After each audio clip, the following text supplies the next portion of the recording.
হয়, চিপাঝাৰ সমষ্টিৰ যি কুলচি নৈ, এই কুলচি নৈৰ আজি মথাউৰি ভঙাৰ পিছতে ইতিমধ্যে ৰাইজৰ মাজত এক হাহাকাৰৰ সৃষ্টি হৈছে। হাজাৰ হাজাৰ কৃষিভূমি ইতিমধ্যে প্লাবিত হৈছে। আৰু প্ৰথমে মই এই মুহূৰ্তত আসাম তথ্য টেলিভিশ্যনত দেখুৱাই আছো, এইখন হ'ল কুলচি নৈ। এই কুলচি নৈৰ যি বাঢ়নি পানীয়ে ইতিমধ্যে চিপাঝাৰ সমষ্টিৰ কেইবাখনো গাঁৱৰ লগতে মংগলদৈ বিধানসভা সমষ্টিৰো কেইবাখনো গাঁৱৰ কৃষিভূমি ইতিমধ্যে প্লাবিত হৈ পৰিছে। আৰু সমান্তৰালকৈ মানুহৰ মাজত এক শংকাৰ সৃষ্টি হৈছে। ইতিমধ্যে ৰাজ্যত যি ভয়াৱহ বানপানী হৈ আছে, বানপানীৰ এই সময়ছোৱাতেই চিপাঝাৰ সমষ্টিৰ মানুহ কিছু এই মুহূৰ্তত আতংকিত হৈ পৰিছে।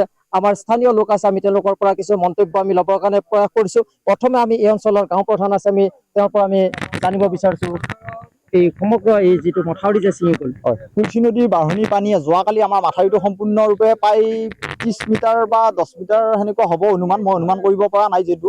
গতিকে মাথাউৰিটো সম্পূৰ্ণৰূপে ছিঙি দিছে। আৰু এই মাথাউৰিটো ছিঙি দিয়াৰ ফলত প্ৰায় 4-5 হাজাৰ বিঘা কৃষিভূমি 3খন গাঁৱৰ ভিতৰত অনিষ্ট হৈছে। পুখুৰীবিলাক বুৰিছে।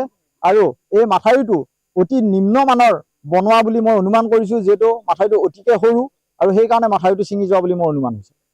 এতিয়া ইয়াতে মানুহৰ মাজত এটা আতংকৰ সৃষ্টি হৈছে। এই মাথাউৰিটো ছিঙাৰ ফলত মানুহৰ মাজত আতংকৰ সৃষ্টি হৈছে। আৰু আতংক সৃষ্টি হোৱাৰ লগতে বহুতো কৃষিভূমিও অনিষ্ট হৈছে। মানে কিমান হেক্টৰ প্ৰায় আনুমানিক? এতিয়া প্ৰায় 3খন গাঁৱৰ ভিতৰত প্ৰায় 5 হাজাৰ বা 4 হাজাৰ বিঘা কৃষিভূমি হৈ যাব। এই গাঁও কি গাঁও? নাহৰবাৰী, যোগীপাৰা আৰু কপিলিহট্ট। আচ্ছা, আপুনি স্থানীয় লোক হিচাপে ইয়াত চিপাঝাৰ বিধানসভা সমষ্টিৰ কি গাঁও ইতিমধ্যে প্লাবিত? চিপাঝাৰ বিধানসভা সমষ্টিৰ আচলতে এইটো চিপাঝাৰ মঙলদৈৰ একদম সীমাত পৰে। গতিকে কুলচিকৰ যিটো এইটো চিপাঝাৰ মঙলদৈৰ সীমাৰ মথাউৰি পৰিছে। আমাৰ ইয়াৰ পৰা প্ৰায় 1 কিলোমিটাৰ আগত আমাৰ কুলচিক চেনুৱা বান্ধটো আছে। এই চেনুৱা বান্ধৰ 1 কিলোমিটাৰ দক্ষিণত এই বান্ধটো ভাঙিছে। এইবাৰ পূবত এয়া দলকোনা, এইফালে কপিলিহট্ট, ইয়াৰ দক্ষিণত নাহৰবাৰী, যোগীপাৰা, এইকেইখন গাঁও বিশেষভাৱে এই বান্ধটোৰ পানীয়ে ক্ষতি কৰিছে আৰু ক্ষতি কৰিব, যিটো গতিত পানী সোমাই আছে। গতিকে এইখিনিৰ পথাৰখিনিৰ মানে যিমানখিনি খেতি আছে, এইখিনি প্ৰায় 4-5 হাজাৰ বিঘাৰ কম নহ'ব। এই খেতিখিনি নষ্ট কৰিব নিশ্চিত।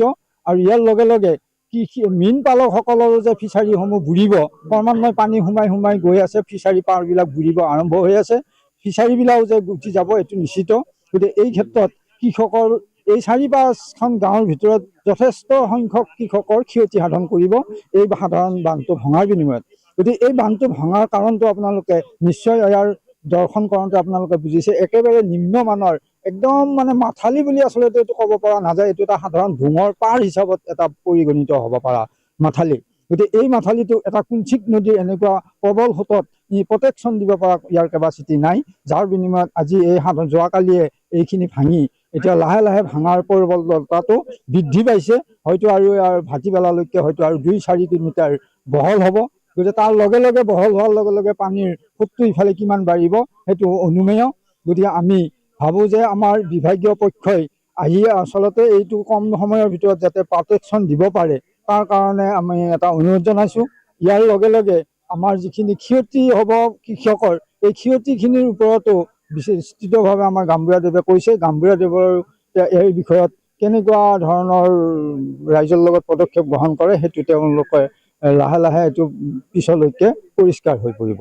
নিশ্চিতভাৱে এনেদৰে হাজাৰ হাজাৰ কৃষিভূমিৰ লগতে এই অঞ্চলৰ যিসকল মীন পালক আছে, সেই মীন পালকসকলৰ যি পুখুৰী, এই পুখুৰীসমূহ ইতিমধ্যে বুৰি যোৱাৰ ফলত তেওঁলোকৰ মাছবোৰ গুচি গ'ল, যাৰ কাৰণে এনেধৰণে বিস্তৰ ক্ষতি হৈ গৈছে এই অঞ্চলটোৰ সামগ্ৰিকভাৱে। আৰু ৰাইজ ইতিমধ্যে আতংকিত হৈ আছে। আৰু স্থানীয় প্ৰশাসনৰ ইয়াৰ উপস্থিতি বা ইয়াৰ বিভাগীয় কৰ্তৃপক্ষই এই সমগ্ৰ বিষয়টো দৃষ্টিগোচৰৰ কাৰণে তেওঁলোকে